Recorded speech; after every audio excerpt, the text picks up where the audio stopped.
जय हिंद साथियों। बात करते हैं आज के ओशो के बारे में, यानी कि स्टाइल देख करके तो आप समझ ही गए होंगे कि आज के ओशो कौन होने वाले हैं। बात करते हैं अवध ओझा सर के बारे में, जो पूरी तरीके से अपना सेलिब्रिटी का स्टैंड छोड़ करके अब खुल्लम खुल्ला मैदान में उतर चुके हैं। एक राजनीति में पिछले विधानसभा हुए चुनाव में इनकी जो कयावत देखने को मिलती थी, ये छोरा था अपनी पार्टी को स्टार्ट करके उत्तर प्रदेश में केशव प्रसाद मौर्य जी से मिले और कांग्रेस में भी अंदर से इनकी सुबुगाहट चलती रहती। पूरी तरीके से दिल्ली की राजनीति करना चाहते थे, यानी कि अपनी दिल्ली की राजनीति का इन्होंने प्लेटफॉर्म चेंज नहीं किया।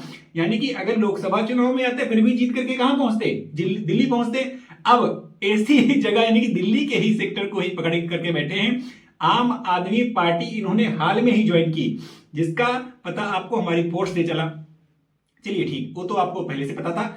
अब बात करते हैं कि अवध ओझा सर, जो पूरी तरीके से राजा बनने पर और राजा बनाने पर विश्वास करते हैं, यानी कि उनके बहुत सारे फेमस डायलॉग हैं। और यहां तक उन्होंने कहते थे, साहब जब दुनिया आपको गाली दे रही है तब आप खीसे बखार रहे हैं। और सब एक और डायलॉग आपको बताना चाहूंगा। और क्या कहते हैं उन्होंने, यहां तक भी कहा कि सब सिगरेट तो माचिस और लाइटर से सब जलाते हैं, मजा तो तब है सर जब आप चिता से सिगरेट जलाइए, ये होती है राजा बनने की क्वालिटी और रेटिंग।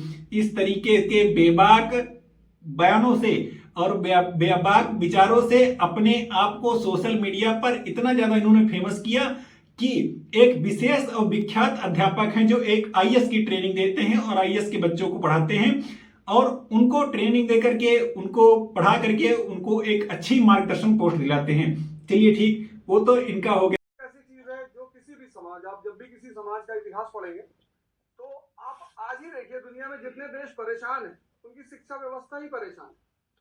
आप कोई ऐसा मुल्क नहीं पाएंगे जहां शिक्षा व्यवस्था अच्छी हो और मुल्क परेशान, संभावना ही नहीं, क्योंकि शिक्षा का संबंध आदमी के मन से है। जानवर जो है वो ट्रेन किया जा सकता है, उसको शिक्षा नहीं दी जा सकती। सिर्फ इंसान है जिसको शिक्षा दी जाती है। और शिक्षा का सिर्फ एक उद्देश्य होता है कि उसकी यहाँ की रोशनी को जला दिया जाए, कि वो उसको दिखाई पड़ने लगे कि सही क्या है और गलत क्या है। तो अगर हम इस कार्य को कर ले गए, जैसे कि 1947 में जब भारत पैदा हुआ तो सबने एक सपना देखा, और ऐसा नहीं कि ये देश पैदा हुआ तो ऐसे कोई देश नहीं था। 1787 में अमेरिका भी पैदा हुआ, हमसे बुरी हालत थी उसकी, 13 राज्य थे उसके पास, और सब झोपड़पट्टी स्लम एरिया, ये हालत थी 1787 में। लेकिन उन्होंने अपनी शिक्षा पर ध्यान दिया और 1945 में विश्व की शक्ति बन गए। और राजनीति में जो है वो जनता ही राजा होती है। मैं तो आपका प्रतिनिधि हूं। हमारा जो संविधान है उसमें यही लिखा हुआ, जो प्रस्तावना है, जो पहला पेज है, उसमें यही लिखा हुआ है, we the people of India solemnly resolve, हम भारत के लोग। ये जो आप बैठे हैं, इस देश के असली राजा आप हैं। सत्ता आपको दी गई है और आपको इस सत्ता के साथ ये अधिकार दिया गया है कि आप जिनको चाहें उसका अपना प्रतिनिधि चुन सकते हैं। आप अभी मुझसे मिल रहे हैं, 1 दिन से 2 दिन से मिल रहे हैं, और आप मेरे बारे में बहुत कुछ सुनेंगे। सुनकर कोई राय मत बनाइए, चुन सकते हैं। आप अभी मुझसे मिल रहे हैं, 1 दिन से 2 दिन से मिल रहे हैं, और आप मेरे बारे में बहुत कुछ सुनेंगे। सुनकर कोई राय मत बनाइए, मैं अच्छा हूं, बुरा हूं, आपके लायक हूं, नहीं हूं, या आप मुझसे मिलकर ही राय बनाइए। और अगर आपको लगेगा कि इस आदमी को विधानसभा में पहुंचाना चाहिए, भारत होगी, चुनौतियां बरकरार रहेंगी, लेकिन जिसके साथ श्री कृष्ण रहेंगे, यानी हमारे गुरु, हमारे भगवान रहेंगे, उसकी विजय सुनिश्चित होगी। कितनी उम्मीद है कि जनता समर्थन देगी? पूरी उम्मीद है मुझे, मतलब इस बात की पूरी उम्मीद है कि आम आदमी पार्टी हैट्रिक लगाने जा रही है और हमारे नेता अरविंद केजरीवाल जी फिर से मुख्यमंत्री बनने जा रहे हैं। पर्सनल स्टैंड, परंतु इनके इन्हीं मंतव्यों को कारण में देखते हुए ये इतना ज्यादा फेमस हैं और आजकल की जनता के रूप में बहुत ज्यादा फेमस हैं। अब पूरी तरीके से ये जो राजा बनाते हैं और राजा बनने की एक अलग विधि और तकनीक बताते हैं।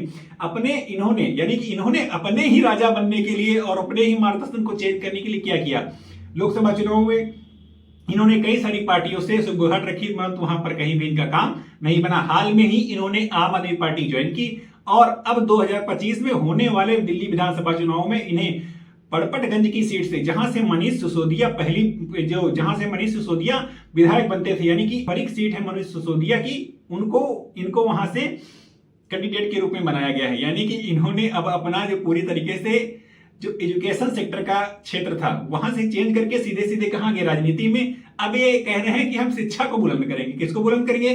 खैर इसमें कोई बड़ी बात नहीं है, क्योंकि शुरू से ही शिक्षा से जुड़े हैं और एक विशेष और प्रख्यात अध्यापक हैं। इनकी क्वालिटी पर और इनके विचार पर तथा इनके व्यक्तित्व पर किसी प्रकार का शक नहीं करना चाहिए, परंतु मजा तब आता है जब इनका एक अलग ही स्टैंड होता है लोगों में और युवाओं में। शिक्षा तो कहां तक गिनते हैं वो तो खैर पूरी जनता जानती है। सारे छोड़िए, अब जो राजा बनने की तकनीक और विधि बताते थे, अब ये जनता पर पूरी तरीके से डिपेंड है। यानी कि पड़पटगंज की जो जनता है अब इनको आगामी विधानसभा चुनाव में क्या जनादेश देकर के राजा बनाती है, या फिर से उसी मैदान पर उसी पिच पर खेलने के लिए दोबारा इनसे बॉल या बैटिंग करवाती है। चलिए ठीक है, ये आगामी चुनाव में जनता डिसाइड करेगी, वो तो बात की बात है। आपके इस पर क्या विचार है? जनता जनार्दन है और जनता अपने ही फैसले से, अपने ही विचारों से और अपने ही जनादेश से हर किसी का राजनीति में निर्णय करती है। आपके इस पर पर्सनल क्या विचार हैं जरूर हमें कमेंट बताइए। अगर वीडियो अच्छा लगे तो वीडियो को लाइक, शेयर और सब्सक्राइब कीजिएगा। तब तक के लिए जय हिंद, जय भारत।